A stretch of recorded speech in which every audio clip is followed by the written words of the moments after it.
Hi guys! So I just wanted to update everyone. Hope everyone is having a wonderful week so far and had a good weekend last weekend. I have been doing well with my exercise, going every day, mainly going to the gym because I love to watch TV.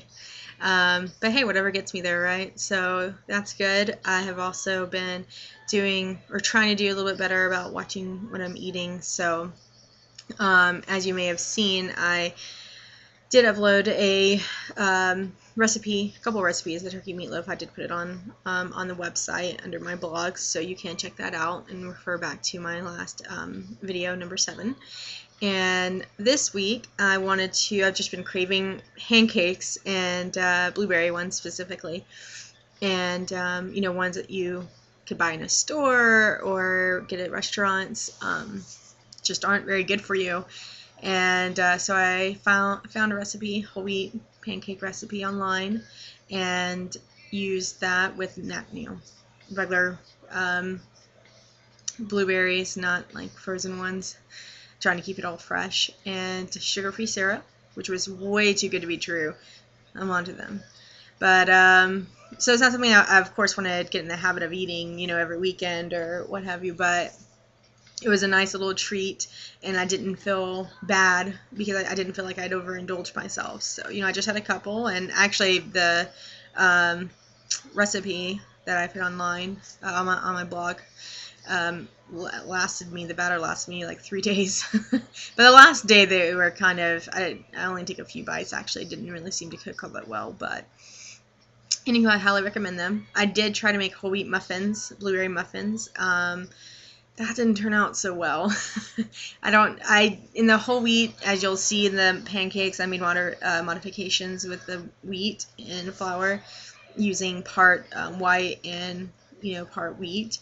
So in the muffins, I didn't. I just used all whole wheat flour, and I don't know if that's really kind of what it made it. It just had I like the taste of wheat bread, so I don't think that was necessarily it. It just didn't have any flavor. So to me, it was just basically like eating plain wheat bread. And which is fine if you're like eating it on a sandwich, because you have other things to mask the really strong wheat taste. But in a muffin, like you're just tasting like very kind of sour blueberries and then a very strong wheat flavored bread. So I didn't put them on because I don't recommend them, but I love muffins too. I unfortunately like bread, so I will continue on my search eventually for whole wheat muffins. So I haven't decided what I'm going to do this weekend. I like, as I said a couple videos ago, I'd like to continue with the trend and try to find different healthy recipes to try and make, and try to make them on the weekends, and then I'll upload them. Granted, even if they turn out well. So I have also been doing pretty well with my drafting. I worked on it a couple days last week throughout the week before I went into work, as well as a good chunk of the day on Saturday. So I got a good bit of work done, and I'm really proud of that. So my intent actually is to work on it a little bit before I go to work. I had told myself I was going to work on it for the past hour, and then instead I get caught up online and listen to music and different websites, things like that. Anywho, so, but yeah, really pleased with that. I had, last week, I'd been told, I would be reading or watching TV before I'd go into work, and my friend was just like, why can't you just work on your drafting and not read or watch a show that you've seen 100 times? I'm like, I don't know why. It really put it in perspective for me that he was right. So I did, and I felt great about it.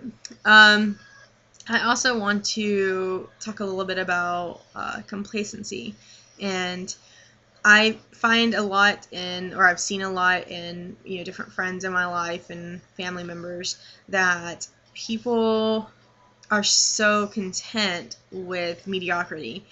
And not to say I haven't been guilty of it, but when you're seeing it from an outsider's point of view, and you see that, say, like, these people are just not willing to better themselves or not get further in life, or they're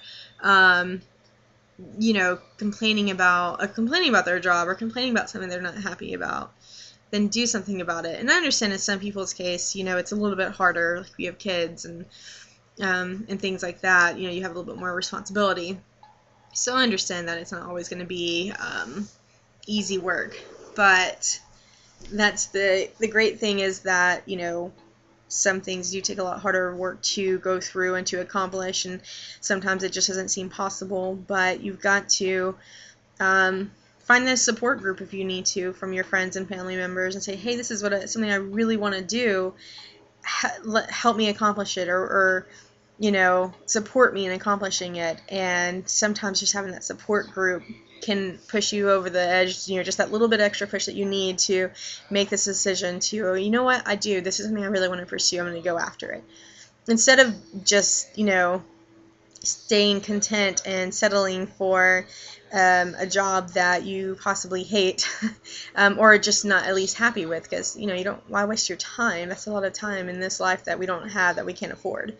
So, I also want to point out, I have been, for myself, very lucky to have had a really awesome support system, and a best friend who pushes me to be the very best that I can be, because he can see it and I sometimes can't. So I feel very lucky in that aspect, because I shudder to think of what I'd be or where I'd be if I didn't have that kind of support. So, but I'm learning. Not only that, because I think it's great to rely on someone on your friends and to rely on that support, but also I forget sometimes to be my own best friend, to look in the mirror and say, you know what, you're awesome, and you deserve better than this, and you need to make this decision in your life to be better so that your future self will be happy. And because you don't want to look back and realize that you wasted all this time, working for this job or doing this and that, and not actually striving for what you were meant for, or for something that you really desired. So it really, when you think about it like that, it really puts things into perspective, because I look at my friends and I look at my family and I think, what can I do to push them, or how can I help them? I don't ever look in the mirror and say, what can I do to help you? What can I do to push you to be better than what you are now and who you are now? And I want to look back and be able to say that I want to be that best friend. I want to be what my best friend is doing for me. I want to be that person for myself. And eventually, once I am that person for myself, then be able to pass on, my knowledge and my help, whether it be to a close friend or family member, or a stranger passing by, or someone I've never met on the website, and be able to say, hey, I see this, I do see this greatness in you. I don't know you very well, but this, and this. And sometimes you get encouraging words and from someone you may have never known or met, and sometimes it's just that extra push that you need. So look in the mirror today and tell yourself, this is what I'm going to do to make myself better, to push myself to do this, and reach down and pull out your deepest, darkest desires to fulfill, that you want to fulfill in this life. And tell yourself that you want to be your best friend, and learn to be your own very best friend. It may take some time, but I think that may be something that's going to be important for me anyway, that I want to do. So I hope that this video has helped maybe touch someone's life and push someone in the right direction. And if not, then I can look back on it myself and say, God, Michelle, you're awesome. Great job, you. So I hope that, again, you guys are all having a fantastic week, and you have a good upcoming weekend and holidays, though I'm sure I'll be on here to wish you more good holidays. And I will talk to you all later and hope to hear from you all soon. Bye.